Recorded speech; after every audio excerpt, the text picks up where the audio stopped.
Bulan Ramadan pasti menjadi bulan yang ditunggu-tunggu oleh umat muslim se-Indonesia. Tidak hanya karena para karyawan bisa mendapatkan jatah liburan pada saat Hari Raya Idul Fitri, tapi mereka juga pasti menunggu yang namanya THR atau tunjangan hari raya. Nah, di sesi kali ini kita akan membahas mengenai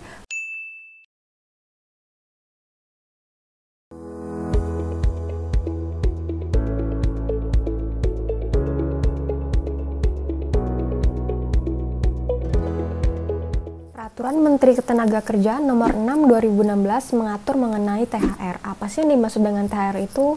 THR itu adalah pendapatan non-upah yang diberikan oleh pengusaha kepada karyawannya menjelang Hari Raya Keagamaan.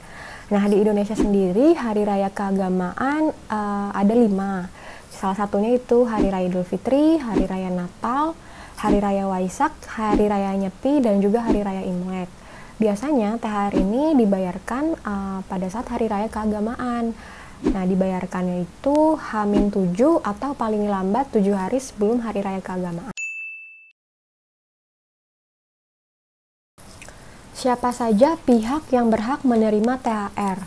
Yang dulu mungkin orang-orang berpendapat bahwa yang berhak menerima THR itu adalah karyawan yang minimal telah bekerja selama 3 bulan. Namun peraturan tersebut diubah sesuai dengan Peraturan Menteri Ketenagakerjaan Nomor 6 Tahun 2016, di mana di situ menyatakan bahwa bagi karyawan minimal 1 bulan bekerja sudah bisa mendapatkan THR. Itu berlaku bagi karyawan tetap, karyawan tidak tetap, dan juga karyawan yang masih dalam masa percobaan selama mereka telah bekerja minimal 1 bulan di perusahaan tersebut.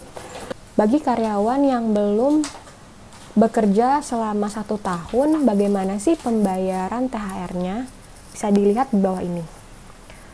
Nah, sedangkan untuk karyawan yang telah bekerja 1 tahun, maka pembayaran THR-nya adalah 1 kali upah. Yang dimaksud upah di sini bukan hanya sekedar gaji pokok, namun juga tunjangan tetap apabila perusahaan memberikan tunjangan tetap pada karyawan. Pembayaran THR dilakukan 1 kali setiap tahunnya, dan pembayarannya dilakukan sesuai dengan agama masing-masing karyawan.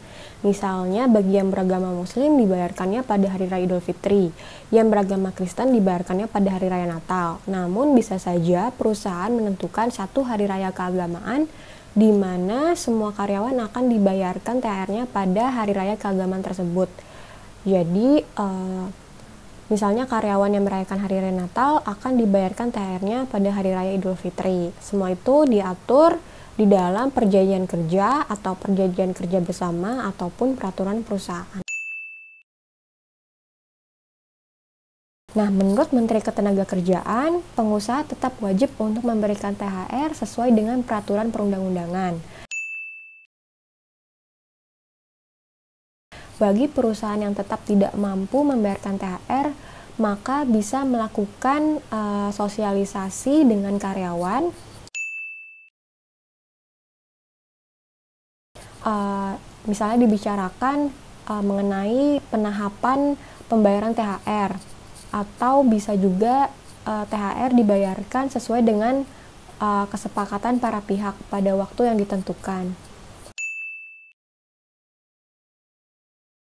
Apalagi sekarang sedang berada di dalam situasi pandemi COVID-19, di mana banyak perusahaan yang juga kesulitan nih untuk mendapatkan pendapatan, apalagi harus membayarkan THR. Bahkan banyak karyawan yang di-PHK oleh perusahaan-perusahaan. Sekian sharing session bareng Kontra Hukum, semoga informasi tadi bisa bermanfaat buat teman-teman yang ada di rumah. Bagi kalian yang mau konsultasi mengenai masalah hukum, kalian bisa daftar di link yang ada di bawah ini.